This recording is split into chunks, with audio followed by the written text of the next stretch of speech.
All right, let's do some crime. We're gonna watch a video from Stranger Stories called "What a 127 IQ Killer Looks Like."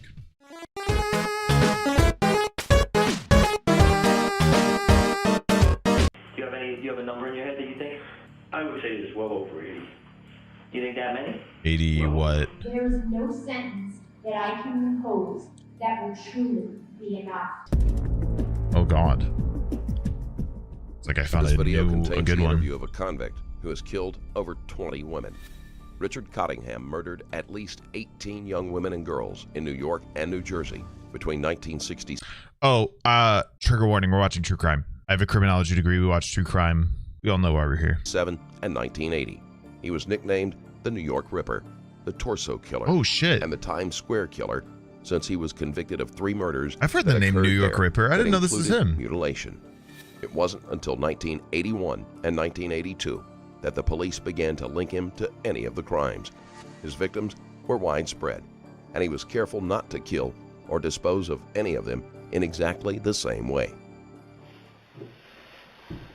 It's too close to dinner. It would be a shame. No, don't eat. You're rolling down. Hold on.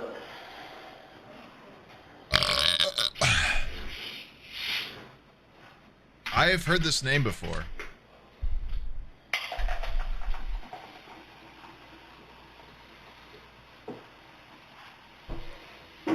Is he Sierra Mist?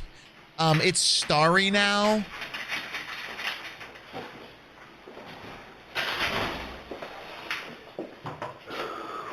What's more fun? You got it? What's this guy's problem? So explain to me. Just describe it to me again. All right. So we're talking about those. When I drove you up there last time, did anything look familiar? No. It's altogether different. Yeah, I knew it would be. It was all farmland there. Let me see. When we drove up the last time, I always went... So start from where you're talking. Let me do it my way. Hold on, just so I get it clear. The street that the ice rink was on.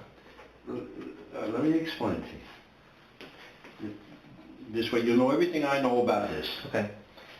Every time I went there, I came up the street going to that street. Here's the street going to the ice rink. Okay. This... Was the Garden State Parkway there yet? Or not even built yet? I don't know if it was built or not, but I didn't know it. I never seen it. Did the narrator describe what they're I used to asking? always come the same way up through Rivervale. Right up I guess they're just Rivervale asking Road, about and then how I wind up the coming down process this in road which here. he This got his victims, was the field, or where they picked him up or something. the cornfield, that I always... The well is back here. This time I came, and it looked kind of wet and everything, so I used to just drive right off the road, drive back in, and turn the car around and face this way. So I always knew, even if a cop car came by and seen me from here, by the time he got back here, I was gone into the woods. So I never brought my car there. So this time, I went up to here, and I went around this way. And my intention was to see if this was drier. And then, now on the other side, just like this, right from here, that was all swamp or woods, whatever. So this time I went, now the 3 houses I'm talking about are here, here, and here. So I pulled the car up this way. I went in, I said, let me try over here, maybe I'll find a new spot. Cottingham is able to give a detailed account of his movements, even years later. This was possible because he had a routine and planned his actions carefully. And when I went in about 40 or 50 feet, the car stopped. I got stuck in the mud. Mm-hmm. So we stayed there about 10, 15 minutes. I was talking, I was trying to decide what to do. The cop car came up this way. And then he went by, and then I seen him back up. So I knew he spotted the car in there. So I got out of the car with her, and I ran into the woods. I didn't even know where I was going. Now the dogs, there was dogs in these houses started barking. Dogs? The Either dogs for me or a started cop barking, car or chat. whatever. So that's what dread. So now I said, let me go over that way. So Sniffer. I stopped here, and she started screaming. She heard the cop car, and she's screaming. The cops were up there. They couldn't see where the screaming was coming from, but they were by the empty car. But we were now 40 or 50 feet into the woods. And the empty car is the victim's car. Right. It was her car. Right. Her car was right around here. We're back here. I could see the cops because they had flashlights and everything, but they couldn't see me. But they could hear her screaming. So I panicked and I stabbed her. Or I tried to shut her up, and then I took off and I ran behind this house, and between these two houses, because the dogs were backing from this house, and I came back across here. Now the cops were out here, flashlights then. I ran right, they didn't see me. And I ran this way. So I think he's explaining to them what happened when he got caught. Or maybe the time he evaded them. From that second house, I ran, I would say, a straight line. Maybe it's, a little curved or anything. I almost fell over the well. Okay. So if you get the address of this house, It's directly opposite. it's directly out from the end of the house. It's almost directly opposite, and I would say 150 to 175 yards in. You'd have it there. Now it looked like there's a whole new housing development there. All right, and let me just back you. This street here, that's the street that it's the Montvale ice skating rink that used to be on that street. Bro is Down relaxed, here, man. All right, so that's down here for. But you're Look at this sure you guy. weren't over the New York line yet? No, because my uncle lives up the other way. Remember I took you up the road? Like Upper Saddle River or something? Ear and Well, everything. that is up the Saddle River. But if you kept going this way, Rockland County, Right. here. Not a But you're care in sure the enough, world, ice rink is just- here, but you were still in Montvale. Oh yeah. Oink, oink, donut. This whole area was my killing ground. Yeah. If you want to call it that. So I knew the area. Then when I ran, like I said, I almost tripped over. It had a big piece of corrugated metal over it. And then I ran out here, and I got back on this road. I ran over through the woods and everything, behind some other houses here, and I ran on this road. And that's how. And I walked all the way back to Westwood. That's why I know if you find out where that girl, where they write up the girl, then you get land records, you'll know the exact... The point of explaining to cops how he did record. it. The thing is with stuff like this guy is never leaving jail. He's expecting to never leave jail. He's killed multiple women. He's been caught of killing multiple women. He's going nowhere. He knows he's going nowhere. Explaining this to them does not help his case. What it does is give him pleasure.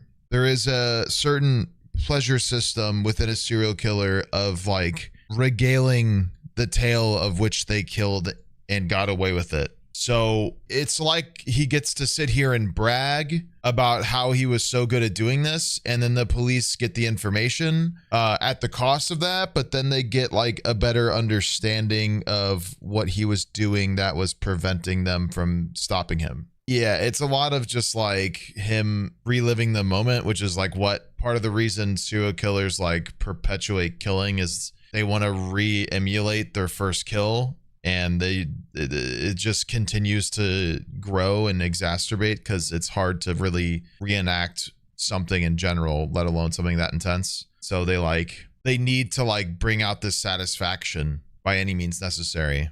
This second house was, right, because the houses aren't there no more. Because we went by, there was no houses there, I don't think. If I would have seen 3 houses, I would have said, yeah, this is it. Yeah, they're essentially chasing a high. I mean, aren't we all? They were old farmhouses. Okay. Yeah, it's not the same. We're all just chasing dopamine. And Some of ours aren't as So just for the girl evil, though. So you're positive you abducted that girl from the Bergen Mall? That's the mall that you kept... Well, I can't say that. Okay. It was either that, I'm 90% sure it was the Bergen Mall, but it could have been the Garden State Mall. Okay. But it's one of the malls... Oh, one of those two. Okay. Guaranteed, 100%. It was about, it was dark, I would say it was probably about 6:30, 6 o'clock, 6:30. And Why is the soda bottle so wide? I don't know, dude. When did you move to Lodi? The Sierra Mist looking thick. Ooh, from Lodi? No, Not to even the Lodi. Pepsi At this bottle point, over did there you looks still live that in Rivermont? thick. No, I used to live in Little Ferry. Oh, right, okay. I used to live in Little Ferry from 1970 to like 73, I think. Okay. And then I moved to Lodi, Prior to 70, where were you living? Riverville. Right, that's what I thought. So when this happened, though, were you living in Were you Riverville leader? or Little? I don't remember. I think Although Cottingham can recall the specifics of his crimes, he doesn't keep track of basic information, such as where he was living at the time. Cottingham took pride and pleasure in his kills, and serial killers often replay them in their minds. What did I say? Okay. yeah, I never thought of it that way. No, but because what I did was, see, okay, there's a diner on Route 4. It was a pretty famous diner back then, and probably still there. Okay. It's probably just a weird camera angle, really. The diner was near the Bergen Mall? What I did was I parked my car. It's a 24-hour diner. That's where I parked my car. I've done this a couple of times. So my car would be, if I didn't come back for a day, there's always people coming and going. Then I would go in. The diner had a... Use the next thing here.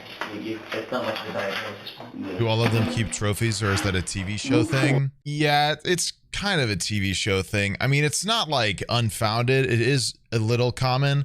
It's not necessarily trophies. What you will see commonly is like a profile of the kill. A lot of killers have like certain ways they go about it that they either find pleasure in or satisfaction within. And it's like essentially a requirement for them to do that, or they don't get the same sort of satisfaction out of the kill as they want to. Yeah, it's like a trademark, or yeah, like a call sign. I think it's usually referred to as a calling card. But yeah, it's like, you know, say this guy, when he kills somebody, he needs to carve a heart down their cheek. You know what I mean? Like there's specific things most of the time that killers want to do. I mean, nothing is guaranteed in life in general. That's just nuance. But yeah, you'll see like that tends to be the case. Is like they do, like, the pleasure of the kill can derive from taking a trophy, but it's not like a guarantee. There is usually a tendency to do it in a specific fashion, because the specific fashion in which they do a kill is either satisfactory or seen as necessary. That's usually what you'll end up seeing.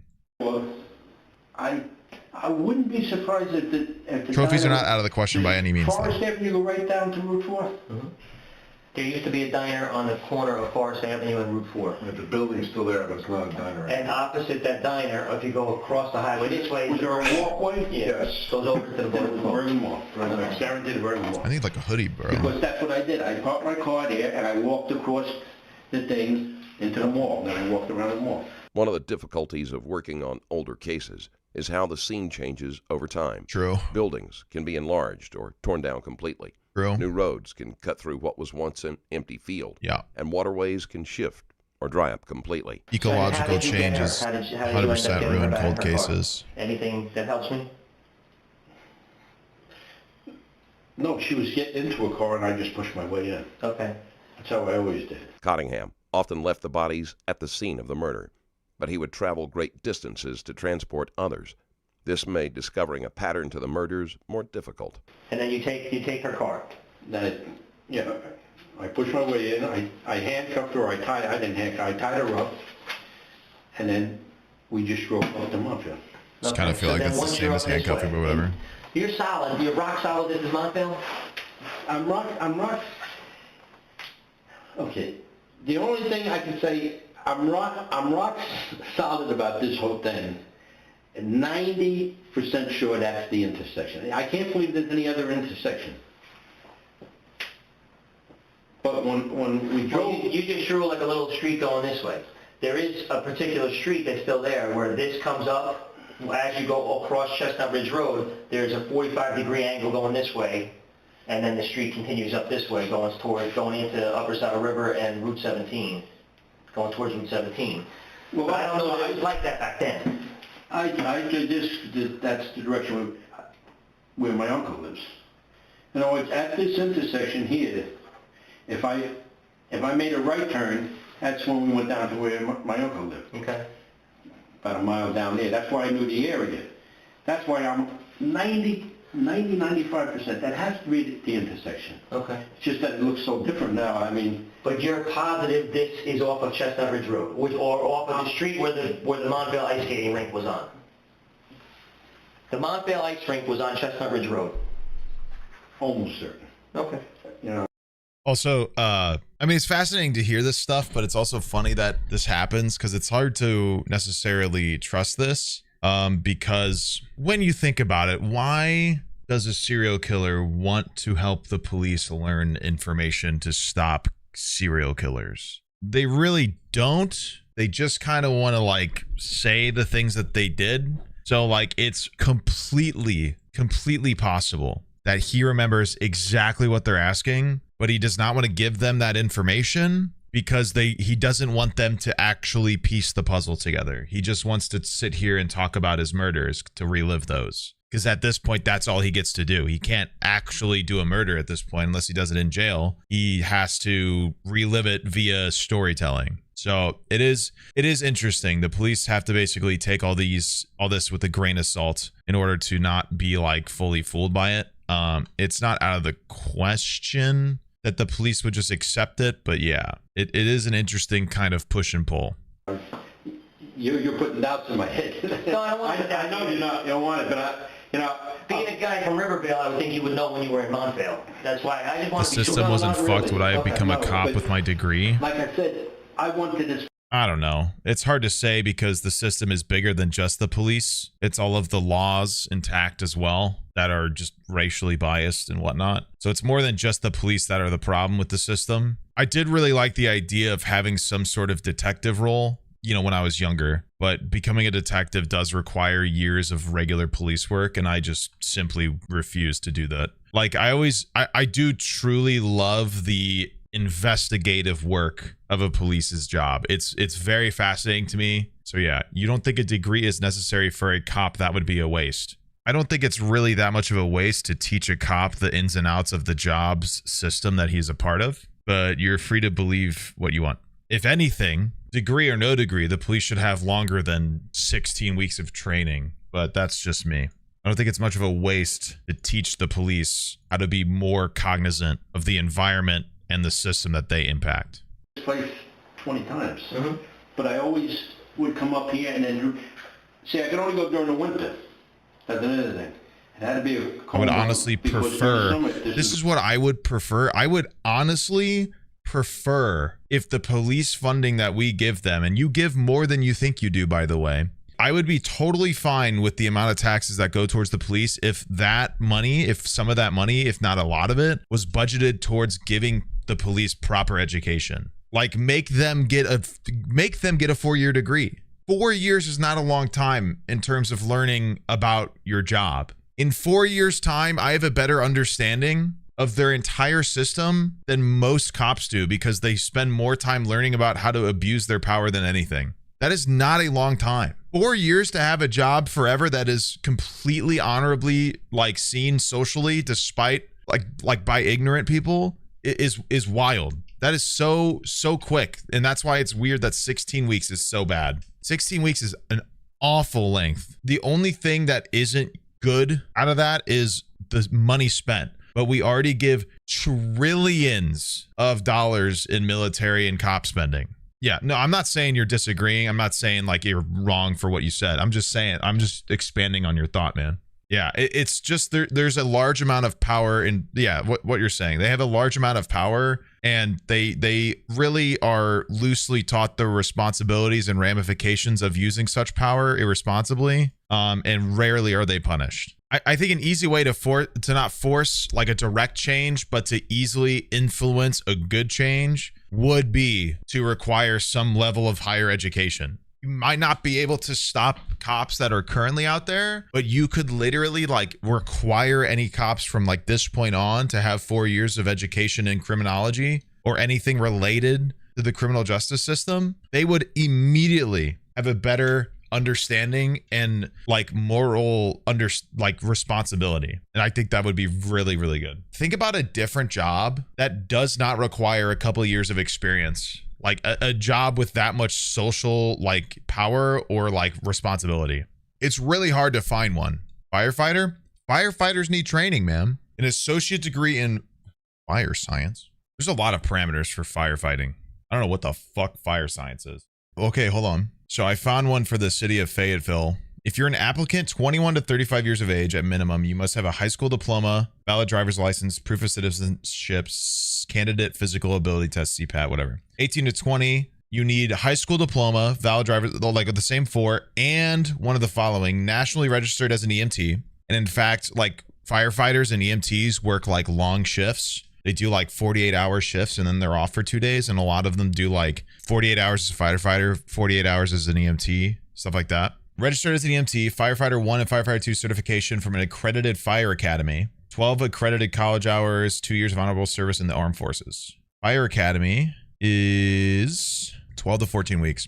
Pretty similar, honestly, now that I'm looking at it. But there is that thing for anybody under 21, like the 18 to 20-year-old range. There is that extra factor of like needing college credit or an EMT license, stuff like that. But yeah, but also firefighters are not holding a deadly weapon. They're stopping a deadly thing from killing people. They're like saving lives, just like literally. They're preventing fire. It's a very noble act, but very much less abusive. Like a firefighter can't like refuse to douse a fire because they don't like because the people trapped in the fire are a race they don't like, and then they don't get in trouble because they were like fearful or whatever, right? Like firefighters have to go do their job. They can't literally refuse to do their job. That's the problem. There's just a lot of very loose, like whatever moments that the cops have, that it's like you put that situation in any other public service worker's hands and it literally makes zero sense. It makes zero sense. You have a degree in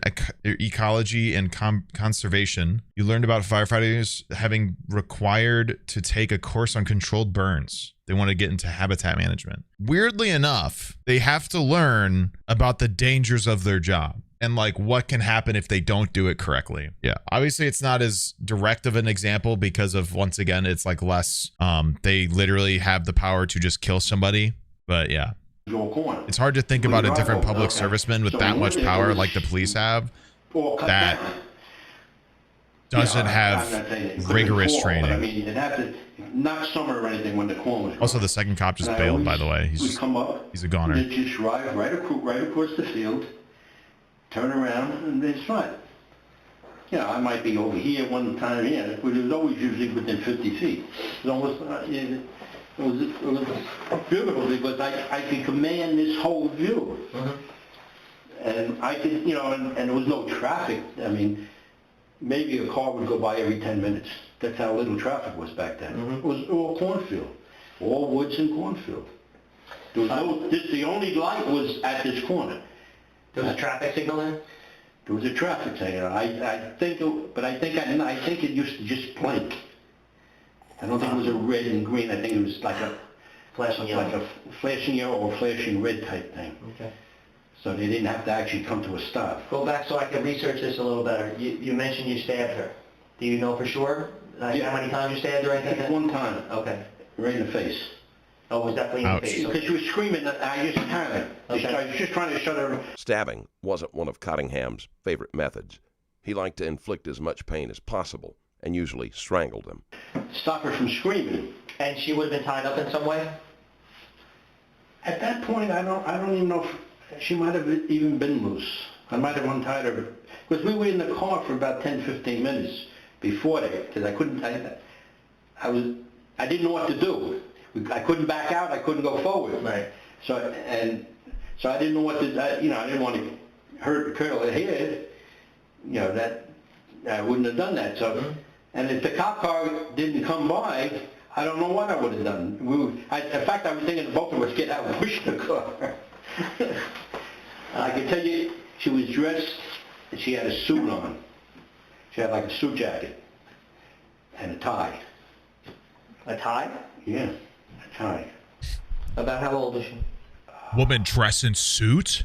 Early 20s, I would say. Okay. Dark hair. You love dark hair. You, You know, the funny thing is, most of my victims don't, but I like blondes too. so, alright, I have something to work with on that. What kind of car? Any idea what kind of car it was? I have no idea. Okay.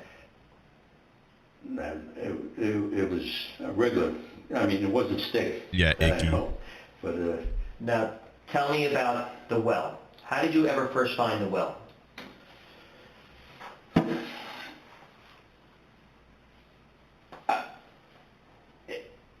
in the beginning, I wanted to find a place to drop the body. But see, I always like to drop them near the side of the street so I can be found easy. And most of them, you'll sign over the thing. Almost all mine were. But in the beginning, I didn't think that way.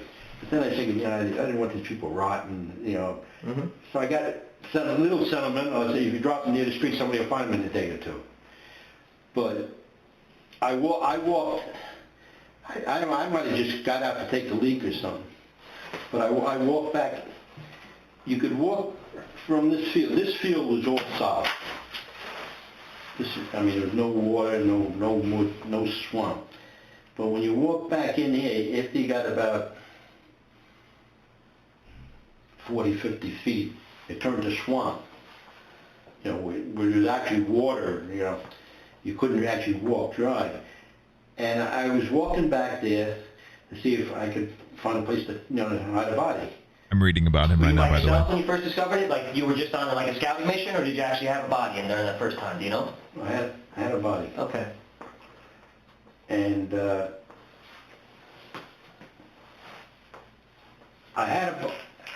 first time I seen it, I didn't know what it was. That's what it was.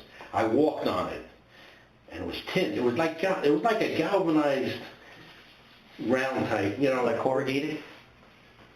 Yeah, it was like I'd say 8 foot long, 10 foot long, 5 foot wide. So it was a big piece. Because I walked on it, I realized this ain't ground no more, and it was like metal. But it was pitch black. I couldn't see what it was. I didn't have no flashlight. I never carried a flashlight or a light or anything. The next time I came back, I was earlier. It was only about 8 o'clock at night. It was still dark, but it was early. It was lighter, or the moon was out or something. So I went back to see what it was. And I seen it was a metal piece. So I moved it, and I couldn't see nothing. It was pitch black. So I dropped the rock. I went down, it sounded like 100 feet, but we're down about 20 feet, 15, 20 feet. And I seen the side, it was like a well. It looked like... He got arrested in 1980 because he brought a prostitute to a motel room and threatened her with a gun. And then eventually, while he was torturing her, she found the gun under the bed and attempted to shoot him with it. And when he realized that, he started running after her with his knife that he had, which caused her to start screaming. And the motel called the police on him. Interesting. But not brick, like stone or old cinder block or something like that. She survived, by the way, and he got away with it. Guys, I said how he got arrested. I said what? What do you mean he got away with it? He was arrested on several lesser charges throughout his killing spree. Police were not aware of his murders at the time, nor were they aware that a serial killer was active in the New York and New Jersey area. He was charged and convicted of drunk driving, shoplifting, robbery. He was trialed in obviously the 2 separate states. Yeah, I guess they're talking about one of the times they were like onto him and he got away. Like an old-time cistern or something that somebody covered up so nobody would fall in. And then I said, hey, this is a good spot. Then I remember the 3 girls that dropped in there, and then I started thinking about them rotting there. I said, nah, that's why I started dropping them by the side of the streets. So you only used that well for 3 bodies. Just 3. This would have been the 4th one, but she got away. I don't know if I was going to put her in there. Because after those 3 were in there, I went back there many times, but I never put nobody else in there. Okay. He was arrested in the 90s. Why is he being interrogated in 2014? Lots of reasons. Lots of reasons. I mean, they could have found new evidence. They could have, I mean, you're talking about like 1980. DNA evidence probably wasn't established back then. They probably found like better evidence against him to explain more. They might not have a few victims that he actually killed. They might have found more victims that he hasn't admitted to. They might not have the full story about some of the victims that he's explained. Like they might have like a desire for more information because of whatever reason. Generally it's to either get more detail about something they're struggling to piece together, have him admit that he did something else that he hasn't admitted to yet, stuff like that. So I don't know. It wasn't always planned. Just usually more evidence comes up. How things came out, I don't know if Past Saturday with a 5. It just looked different to me that time. I thought I might get stuck. That's why I went around the other way. I would have went back. I don't know if I would have dropped her in the well as the 4th one or not. But I brought quite a few others after that I didn't. After that 3, I never went back to that well. But you would go back to this field. Oh, then yeah. And then you would just go dump the body somewhere else. Right. Okay. The three girls that are in the well. Any ideas to help with those? Like, do you remember them at all? No. Where they came from, how they were killed, anything? One was a hooker. Many of Cottingham's victims were prostitutes, as most did not question him about meeting in out-of-the-way locations. One was a hooker that I picked up in Little Ferry. There was a hooker bar there in Little Ferry I used to go into. And I'm pretty sure. And one was a waitress. I remember she was a waitress. From where? I don't know. Local in the area, but I don't know where. I think she was young too, I think. Notice how he doesn't remember the exact details of the victims. And the other girl could be a blonde from... It's a few reasons. It's due to either a lack of wanting the police to get everything, or also a complete lack of like remorse or care for the victims. You know what I mean? Like zero empathizing on his part, clearly. I mean, he killed them, so like obviously, but like he doesn't even like put in the effort to know what happened or where they were from or what they are, who they were. He's just like, to them, it's just like a victim. He just wants something fitting a description of what he needs to kill. That's what I'm saying. I'm mixed up over just very animalistic. One after the other, and then sometimes for 6 months I didn't do it. Very common. What would have made you bring a girl from Atlantic City all the way up here? Did you go down there? Yeah, I was in Atlantic City. What would have made you bring her all the way up here? So that's where I brought them all. That's what I'm saying. Almost everyone was, not all of them, right? But almost everyone was. So let's assume for a minute that you killed a girl in this field. Forget the well for a minute. You killed a girl in this field. What would you do then? You just take the dead body and put it in your car to go dump it somewhere? Well, I would, if I was in her car, I would just go... Sunflowers, think of the 20 months. Places. I've gone up to New York State. I've driven from there all the way out to the end of Long Island. How would you get back? What? How would you get back? I would just drop the body and then come back with the car. Okay. And drop the car wherever. Sometimes it would be in my own car. But I never drove my own car across there. I was always afraid of getting stuck. I always knew if I got stuck, I could just run. Right. I never took my car in there. Like I said, a lot of times I would leave it in the 24-hour diner because it was beautiful. Car could stay there forever. Right. Nobody ever know. Nobody looked for it, and I always knew once I make it back to that diner, I'm okay. And that one on Route there had a big back parking lot. Had a little small one on the front facing the Route 4, but in the back was enormous, like 70, 80 cars could fit there. It was a good, nice diner. Good food in there. But I would always figure that's why nobody ever knew what was going on, because I would drive 3 hours out to Montauk, leave a body there. Next time I'd go there, well, down the turnpike until I couldn't go no further to jail, leave a body there. So there was never connected, never 2 or 3 until the very end where I got started getting stupid. What do you think, what year is the first, do you think? Do you have it in your head, or you have no idea? Well, I can knock it down to 1 or 2 years. What do you think? How far back? 67. 60, maybe the end of 66. 67.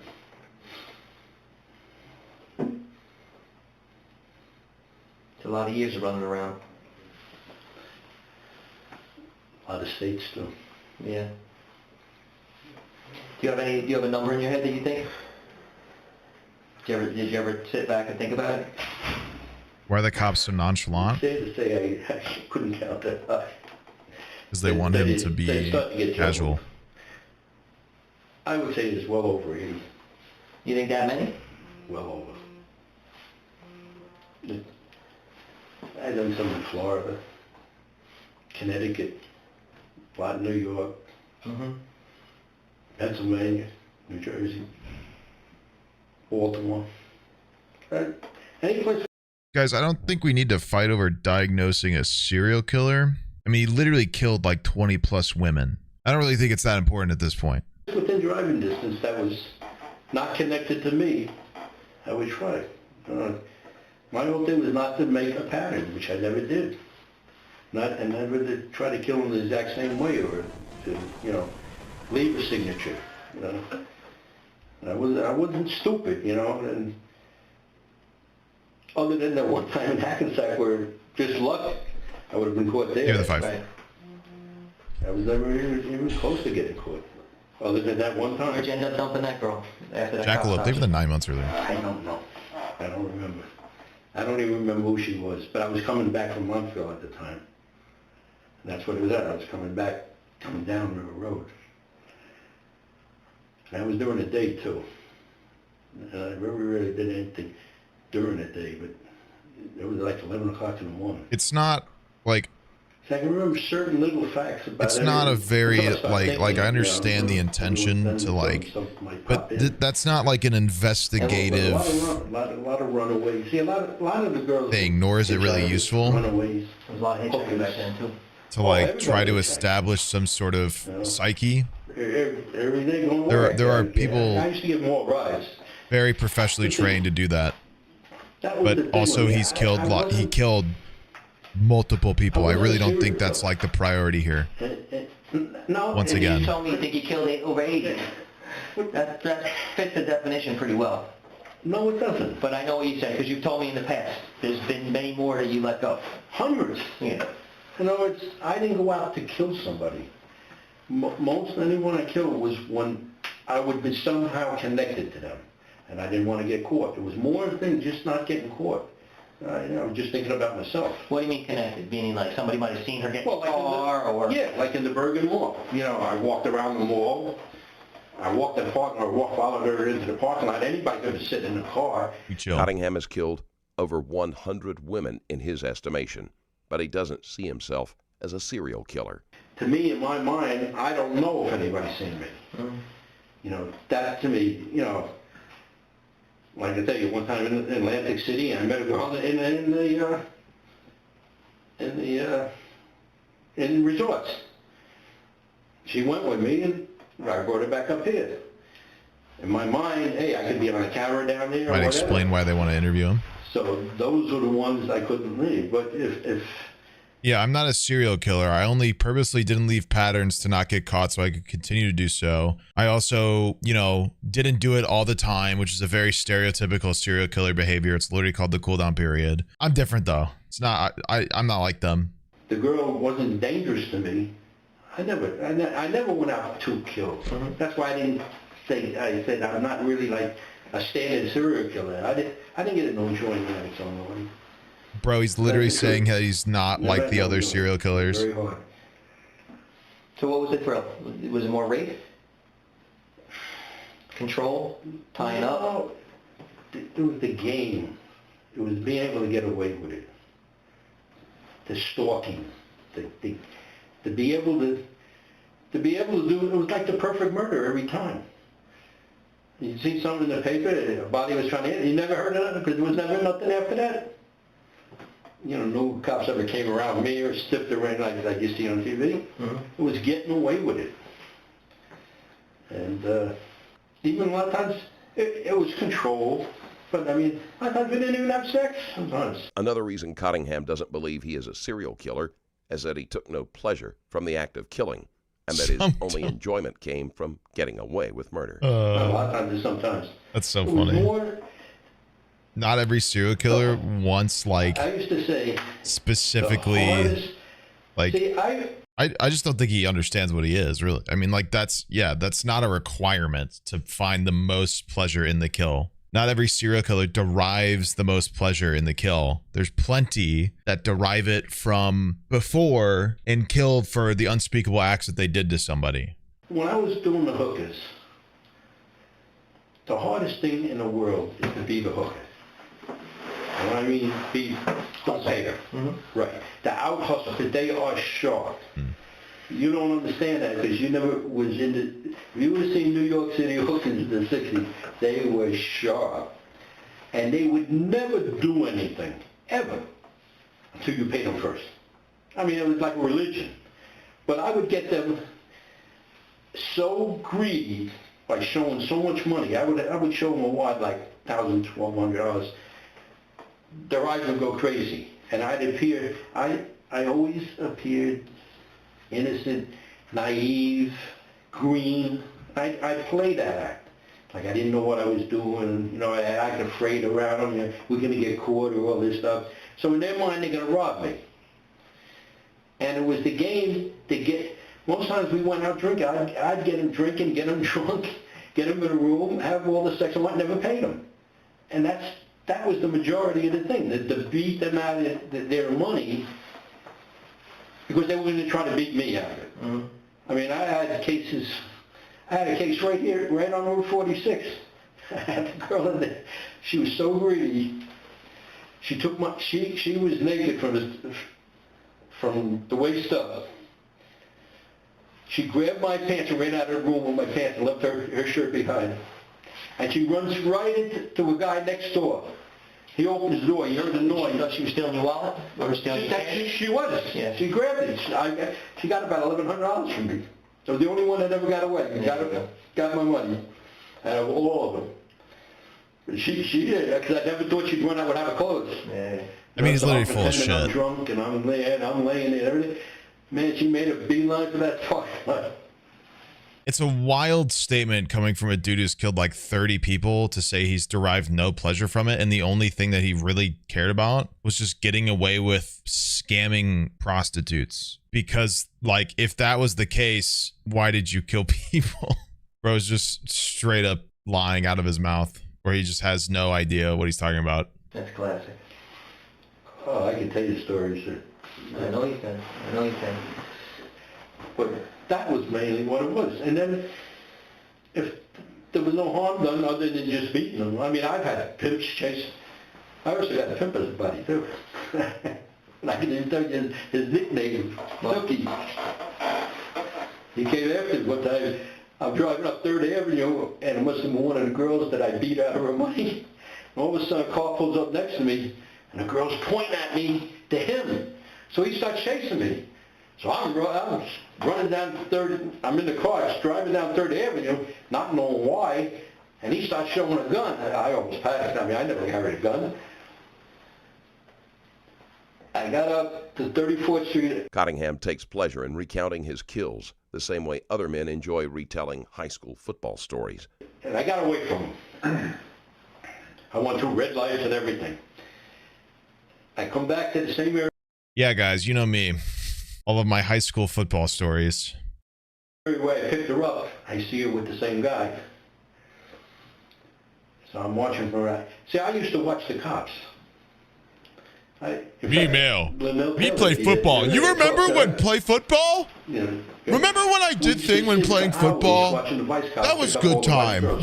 See how they do it, how they sit, One cop here, one cop here. We followed them all the way down to with central booking, where they took them, what door they went in, what door they came out. One time they arrested her. They stopped in a deli to get all the girls. They wanted coffee, so they brought the girl there. I walked in the deli. Yeah, I'm going in. Yeah, she's arrested now, right? Yeah. I'm trying to figure out how I can get her out of the deli without, will the cops chase me, leave the other girls, or whatever. Funny. We had some time. I mean, it was exciting. I still don't know if we'll ever figure this one out. But we'll look. I think the only way is if there's a record in the crime. I swear last time we talked about this, Rich, that I went down that road. I don't know if you're right with your years. Maybe last time we talked it was in the 60s. I didn't make them check late enough. I don't remember. The only reason I say... I had Montvale go way back because Montvale's a small town. There's not that, But if it was, it would be the very early 70s or late 60s. And I didn't move into Ledgewood Terrace in Little Ferry until May of 70. And if I was driving back that way, if I was living in the river, I wouldn't have been driving back that way. So, and I wouldn't have been parked. This second cop is so fucking bored, I walked all the bro. ways to Westwood, and then I got a bus in Westwood that took me to Route 4. And then I walked along Route 4 to get to that diner. And I don't think I would have been down in that diner. Bro's asking for a single piece of stimuli. Okay. So I think I was probably 70 or 71, 72. Nothing says, even if I was able to find it, nothing says that it's not developed all over, that... I know, it's probably impossible. Or that, obviously, we'd have no, who knows how we would even identify anybody in it. I don't even know. But obviously, I'd like to find it, because we would like to put these 3 girls to rest somewhere. But that would hit the papers. That's what scares me. That you couldn't cover that one up. They found the bodies now. No, but that doesn't mean that it's you that hits the papers unless you decide to accept responsibility. But then people would ask, how I thought it was too. Then they ask, how did you know it was located over there? Reporters aren't stupid either. Why is he worried about it going to the papers, bro? He's literally in jail for killing women. I knew last time when we drove you up there that it's just changed so much that it was never going to work. Like, what at this point? We'll try it. I'll try it again. The girl that you told me about that looks like that actress, Sherry Athlete, right? Do you remember the stuff that you told me? No. I remember. I don't want to feed it to you. No. Because I want to hear what you remember about it. I don't remember. You had good detail on it. You really did. He doesn't know the details of the murder they want to find out. The name of the picture was Roswell. Yeah. That's the name of the picture she was in. Every time I watched that picture, it reminded me of that girl. Correct. Looked exactly like her for some reason. Exactly what you told me. I don't know. That I remember. I got to play it back in my head. Do you remember you told me you followed her from a store in Hackensack? Sears. Yeah. Sears and bus stop. Sears and Rhodes. Did that bring it back? No, I didn't follow her to a bus stop. I met her in Sears. Okay. I seen that she was buying something. Sears, a scarf or something like that. Oh. I followed her out of the store. And she walked... That's a lot of subs, dude. Holy shit. Down Main Street. 55 subs? God damn, dude. I was walking behind her, seeing where she was going. You're a monster for that. She stopped at one of the stores. I was going to wait to thank all these other subs, but I guess now I should. Right after the movies. My God. Zoe, thank you for the Prime. Splash, thank you for the 22. Morox, thank you for the Prime. I was trying to Suffering, thank you for the Tier 1. Or Manson, thank you for giving out 5 subs. And she said, no, she had to be home by 10 o'clock or something like that. Yeah. Damn, dude, thank you. Figure out how could... Cottingham sought out victims at every opportunity. There are perhaps hundreds of women who narrowly escaped being one of his victims. How can I get her for some drinks to get some liquor into her or whatever like that? That was right by the movie theaters. How did you get it? I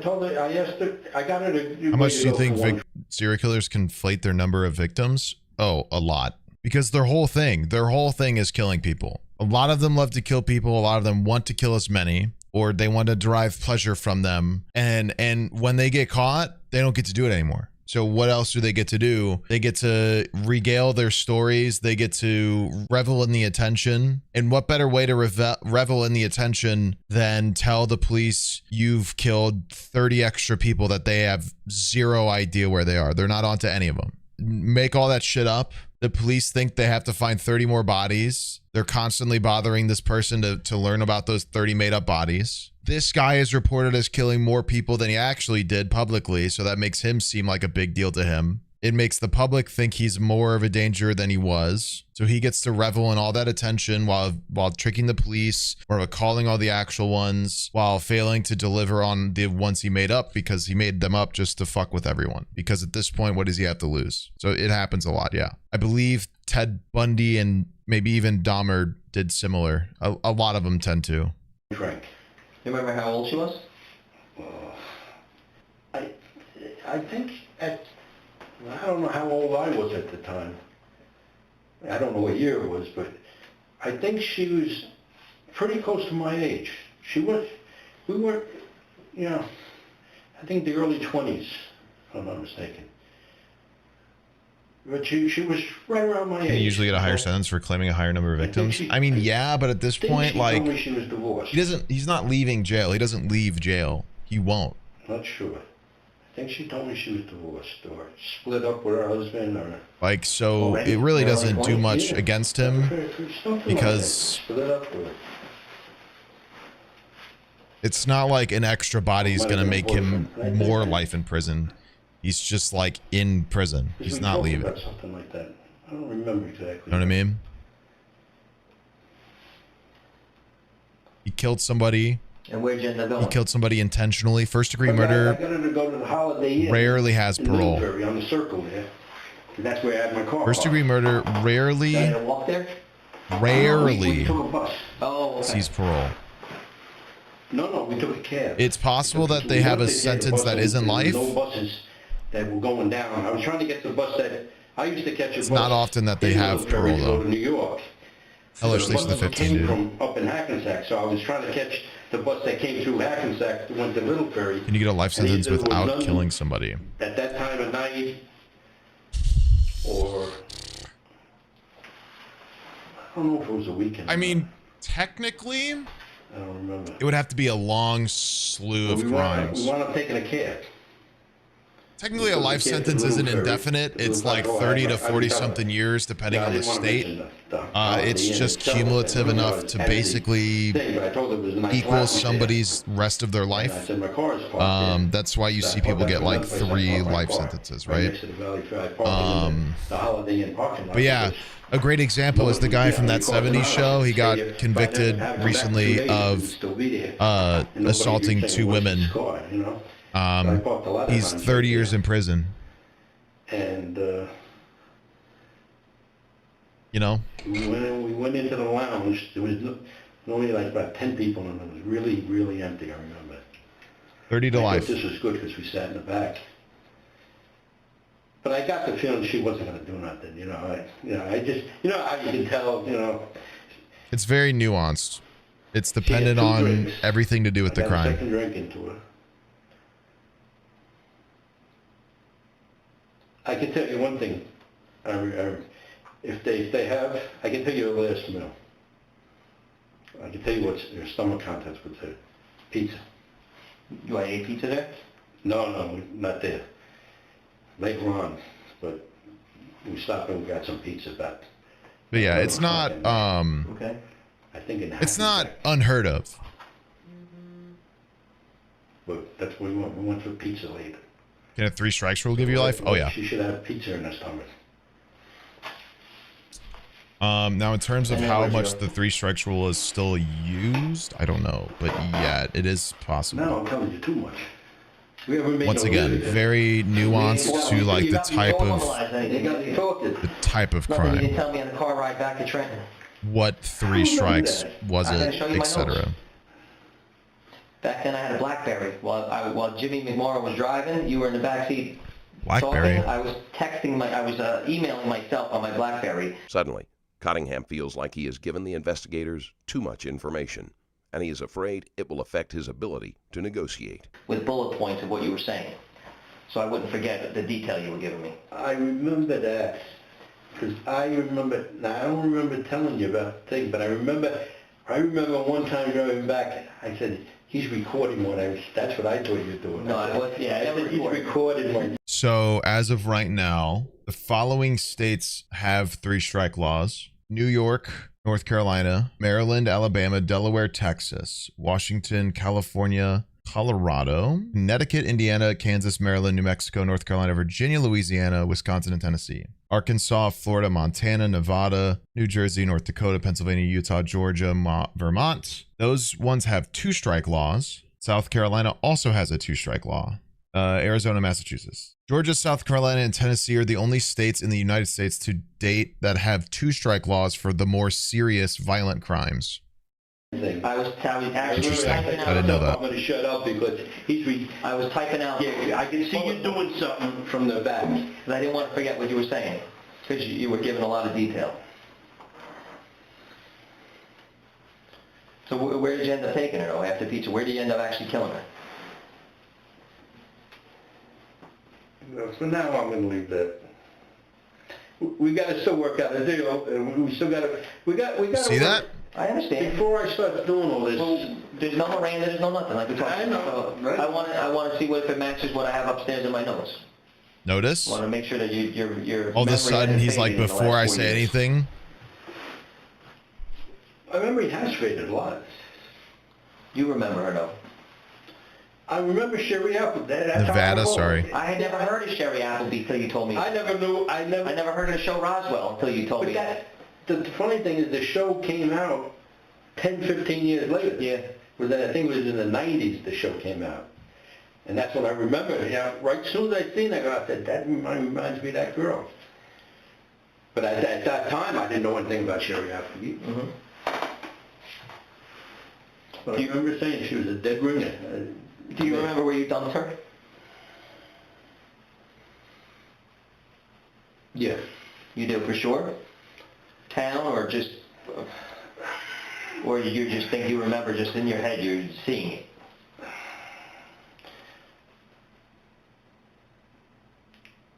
You gotta remember, everything was so different back then. I know. You know, it was even in Little Ferry and Lodi, it was all woods. I mean, at night there was no lights. There was, you could. I think he's probably referring to he might not be unable to or he might be unable to remember well.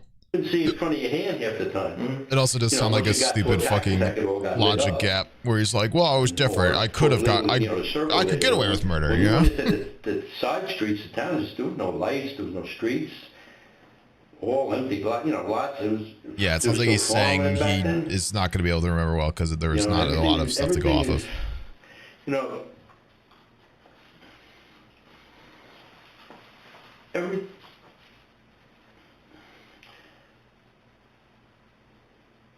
Boundaries of different towns would blend in one into the other.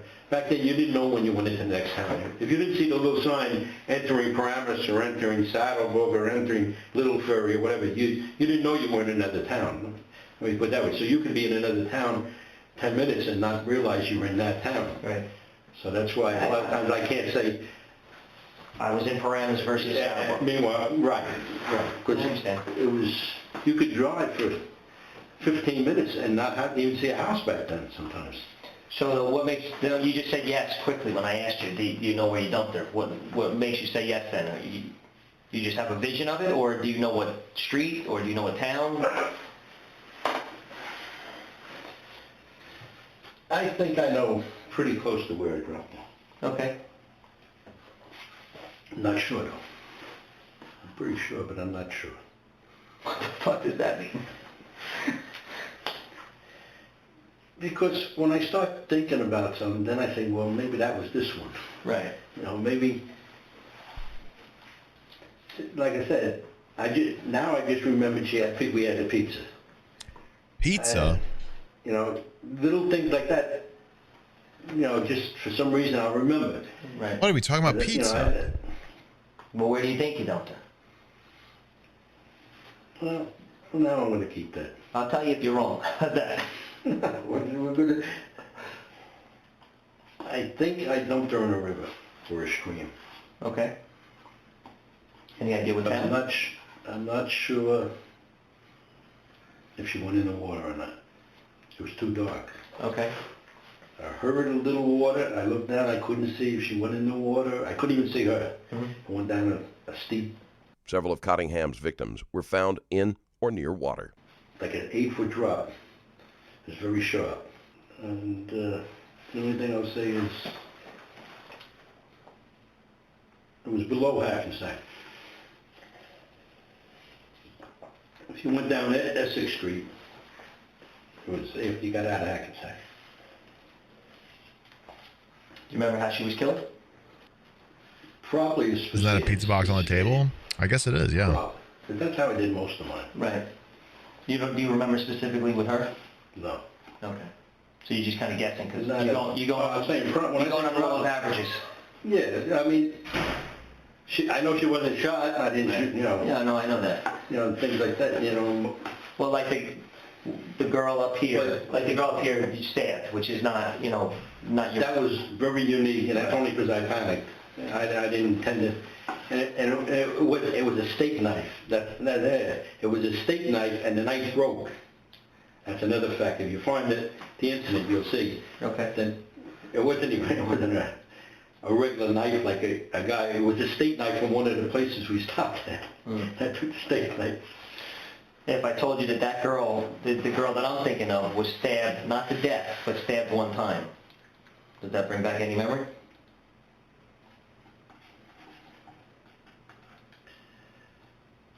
It was not by any means what killed her.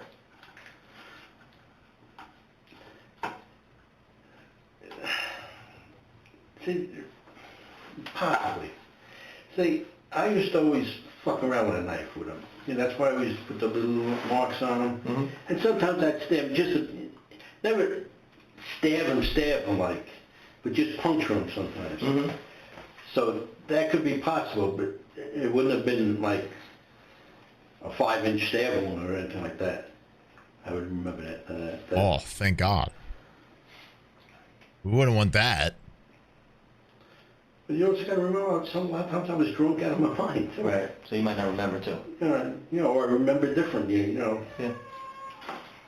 No, and let's... You know, I don't sit there and think about these things. I try not to even The think fuck about just these Well, Rich, moaned? some of these things too, you're thinking of, like, if you were to give me everything you got, that somehow I'm going to Yeah, he said I wouldn't stab them, I would just puncture them a little. The lack of detail you have on a lot of these things, and even some of the detail, like you said, He likes the torture. And I'm being honest. And I mean, He liked torturing his victims. That was his main priority. it's easier to think, or maybe not be. This might not be as successful as you think it would be in terms of what my successful meaning on my end. And that's why a project for so much detail, because that's about the only way that you could figure out one case from another. I told you in the very, very beginning, most of the detail is not going to be detailed. You know, most of the details be, I dropped this body off at road mark so on the Jersey Turnpike. And you look up and you'll find a body was dropped there. But now, for me to tell you what girl it was, I can't remember. The one I dropped off way out in Long Island. I remember driving out there. I remember I could go to the street, go down there. I went there. I turned the car, and there was a fence there, and I threw over the fence.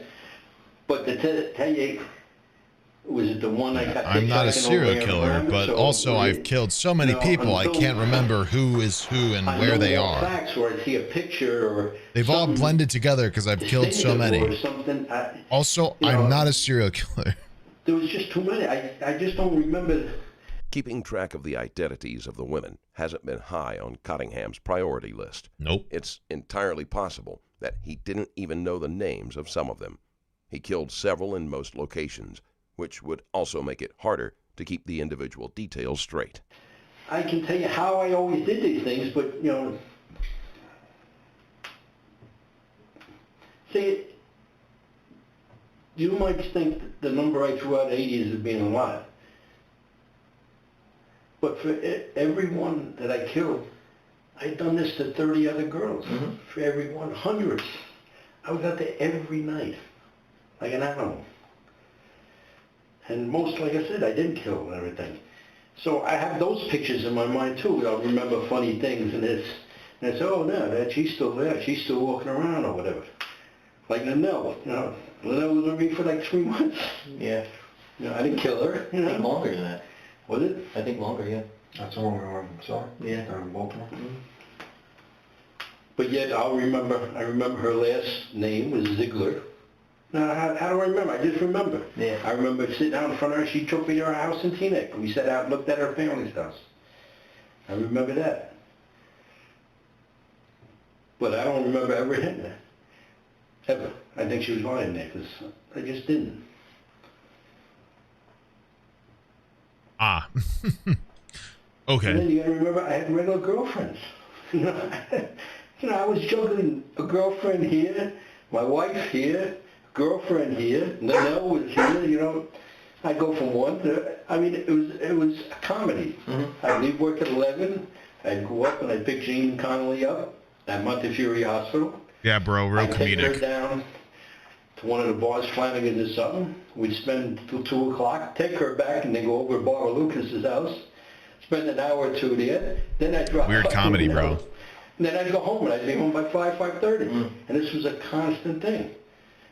And before all that, I'd go out scouting the hookage, you know, all the strolls and everything, you know, and if something popped up there, then it was a thing of chance. What made you on certain nights say go see your girlfriend versus end up going out and looking to rape somebody? Was there anything that triggered it? Like what made you want to hunt on a certain I night? didn't ever say I'm going to want to Yeah, rape he's somebody. claiming he's killed 80 to 100 women, I very but there rarely isn't anybody. What exactly made you- evidence let's say, supporting that what would make besides you like go 20 scout to looking 30 that for the police to have. hurt a girl? Because once again, Versus, it's well, not is there anything that happened unheard during the of day? Is there something in the for a background serial that goes, killer "Well, to inflate their numbers I'm actually intrigued. post-arrest. Because when you brought up the girlfriends you had and the things that kept you busy, it was like, what then did you end up being, what happened like on a certain day versus that would make you be like, I want to do this tonight versus I'm going to go by Barbara Lucas' house or I'm going to go over I here. was an animal.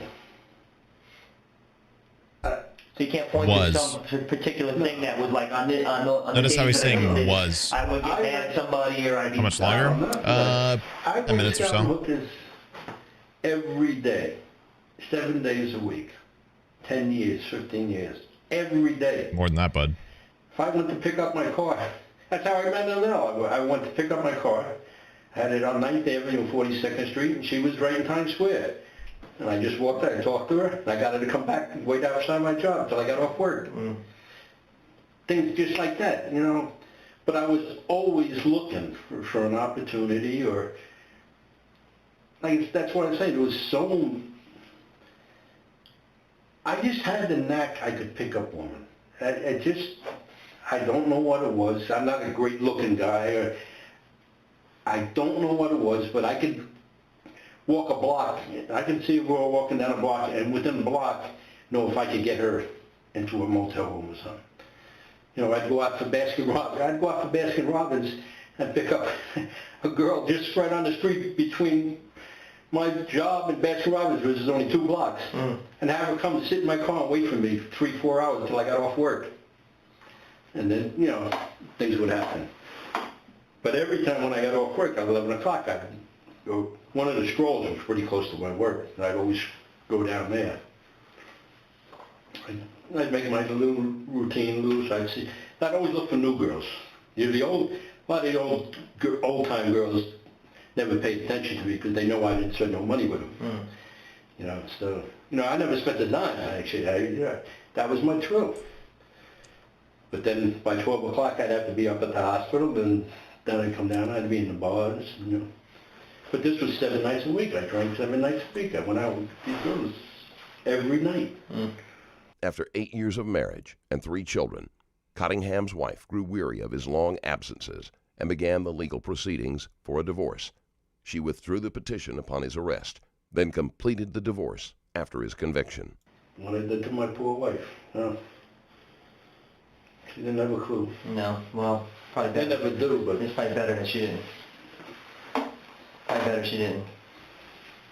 well, she thought I was cheating on her. Right. You know, she always accused me of that because, I mean, I never came home at 5, 6 o'clock in the morning, and I come home drunk every night. Yeah. And I worked 7. Now, the thing too, I went to work 2 years straight without a day off. Christmas, I was making so much, that's why I always had money. I was making so much money. I started working $57 a week there, and my first year, I made over $7,000. It was like $5,000 in overtime and $2,000 regular pay. We didn't even have to ask for overtime. We just sign your name on any shift you wanted to work. 7 days a week, the machines never stopped. That's great. But if I never worked shift work, I would have never gotten in trouble. I was getting off work at 11 o'clock. When I first got married, I'd go home. You know, my wife, she worked, so she's asleep already. I'd sit there and do it alone. So I started going out to the bar and started partying. And what happens in New York, everything opens up at midnight. When did you start working there? Working where? In New York. That was what year? 64. Oh, that early? Yeah. You were driving or taking the bus? How were you getting in?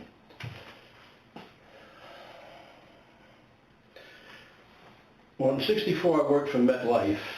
I was driving it. I must have been 17. 64, 46, 56, 17, yeah.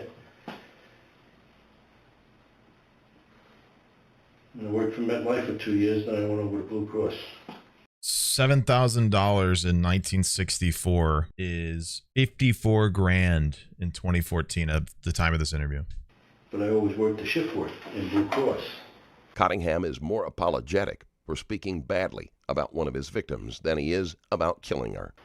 And when you get out of work at 11 o'clock in New York City, all the nurses from all the hospitals get off work at the same time, and all the cops get off work, and the firemen. So the bars are empty at 10 o'clock, and 11 to 12 o'clock, They just fill up. 200 people come in. And I could stay out all night, so that was one of the reasons I could pick up these broads. I could stay and drink all night long, and I had money to spend. Mm-hmm. You sleep during the day like you do now? Yeah, yeah. Well, I never needed money. I'd go home at 5 o'clock, 5:30, and by 7 I was up. I never needed that much sleep. I wasn't a guy that needed. I never slept 8 hours, I don't think, in my life. Now I don't sleep more than an hour at a time. I sleep 5 or 6 times. But the city is, you know, if I didn't work shifts, I don't think I would have ever done anything. Is he talking finances? Because he's saying one of the reasons he was so good at getting women to victimize was because he had money to flash around, and he would go out and be able to spend a lot of money because the job was paying him well. He's justifying himself. But a normal person, where after 4 or 5 drinks I was loaded, then I couldn't have done nothing. But I can go in and drink 15, 20 drinks and then be completely normal. I mean, go out driving around, driving all over the city. You know, I had one accident on the George Washington Turnpike, George Washington Bridge. But many nights I never know how I got home. I don't know if I took the bridge home or the tunnel. I could never remember. But I beat a ticket right here in Hackensack because I was going 95 miles an hour. The judge felt sorry for me. He says, any man that drives 95 miles an hour can't be that drunk. And I hit the thing, the personality at 1.0 right on the nose. So it could have went either way at that time. I don't know if it's lower now. But it was 1.0. Yeah, it's .08 now. We found me innocent. The cop went crazy. But I could drive. Never had an accident, you know, other than the one time. So what do you think is going to help you to put detail to some of these Never things? had an accident besides when I had an accident. I mean, I don't want to like show you pictures, or I don't want to. I'm very smart. It's really just talking about it to me seems like detail comes back to you. I mean, you had a lot of detail on the Vogel, the Nancy Vogel one, the one that we got. Like, what made that one stick in your head so much? I tell you, because I went out with her. I hate to say it, she was a slut. Bro. I don't want to, she's dead now and everything. I mean, she was a nice woman, but she was very unhappy. She picked me up. Mm-hmm. And I went out with her about 4 or 5 times. You know, we had drinks right in the Holiday Inn there, because she used to go to the Valley Fair. And we go over into the Valley, into the Holiday Inn. Because that place, it was anonymous. You go into that lounge, it was never full. It was always empty. And you can. What's wrong with this guy? He killed 30 people. I don't think there's a lot of empathy left in his system. I'm not gonna lie. I remember basically where I dropped it. That's what I remember in most of them. Like I said, you know. See, there's also cases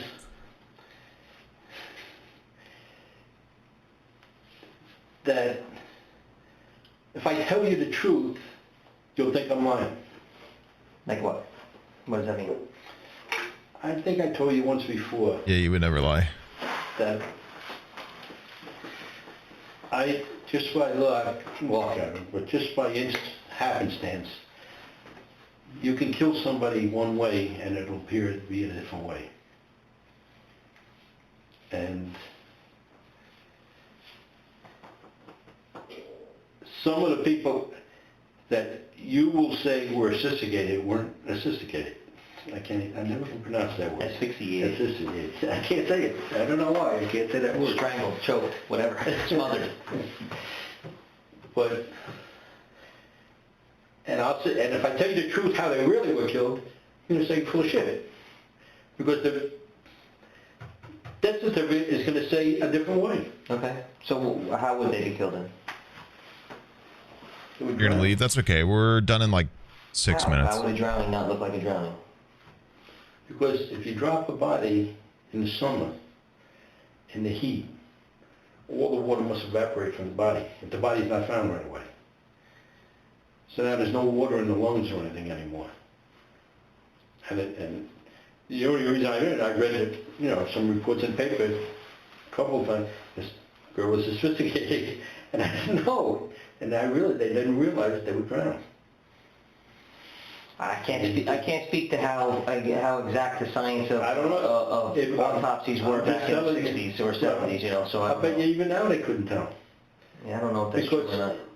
You leave a body out where it starts to decay, you know, after 2 or 3 days, you can't tell it was drowned. Because there's no water in the lungs. The lungs, everything's collapsed already. We don't have that. Well, at least here in Birmingham. It's the same thing. No. Asphyxia isn't the lack of air. It's the inability to intake air. And when you asphyxiate somebody, you're closing their airway. You're stopping their ability to breathe. It's not that their body can't take in air. It's that something prevents them. You have to classify it differently because there's a lot of ways somebody cannot be able to take in air. So asphyxia is essentially something causing your throat to close, whether that's a person, an object, reaction, etc. That many decaying bodies like that. Also, he said there was water in the lungs because he drowned her in the air. The summer heats evaporated the moisture out of her body. That's why he's saying there was water, which I don't know how true that would be, I'm being honest. Certainly not decaying. Cottingham makes the odd claim that some of his victims didn't die the way the medical examiner said they did. The most likely explanation is that they died without him realizing it, and he attempted to drown them. But there's I'm just using that word, but I'm saying if it's in the summer and it's left in the heat, I'm assuming what happens is all the water dries up, so there is no water in the lungs. That would determine. I don't think the heat's going to stop water. You find them in a lot. You wouldn't. With that logic, anybody with fluid in their lungs would have it evaporate out of their system in the summer, which is, it's just not. Ever even think about drowning? What would make you drown somebody and then bring them back in the car? Why would you leave them in the water? Because they weren't drowning. Or a bathtub, whatever, right? So. Oh, you got to get them out of the bathtub, don't you? Yeah, I guess it depends where you are. Right. Like I said, I did things in all different ways. But I told you that in the very beginning. You did tell me that. I remember it. You did tell me that at the very Because beginning. I always said, you know, this is the perfect murder. I mean, they can't tell, obviously. Then, you know, when I thought about it, I said, well, you know, the heat dries everything up. The body's all dry. Why would you think somebody's drowned? The only way to tell is water in the lungs. So that, you know, the lungs are clapped, you think just smothered.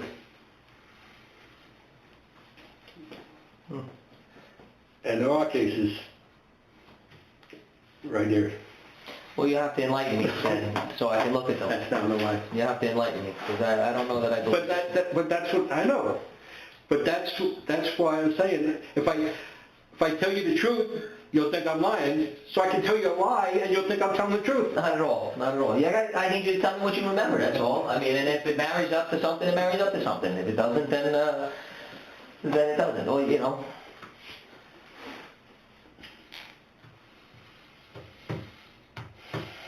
You know? You know? So what are you thinking? What do you, when you keep saying, well, we come to an agreement, what is it in the agreement that, what does that mean? Tell me what that means in your mind. Besides the obvious that I know already, which is you're looking for it not to get back to your children. The likelihood of Cottingham's not finding out about any of these murders is slim. There's nothing the detectives can do to hide this information if it proves to be correct. Well, that's the main thing.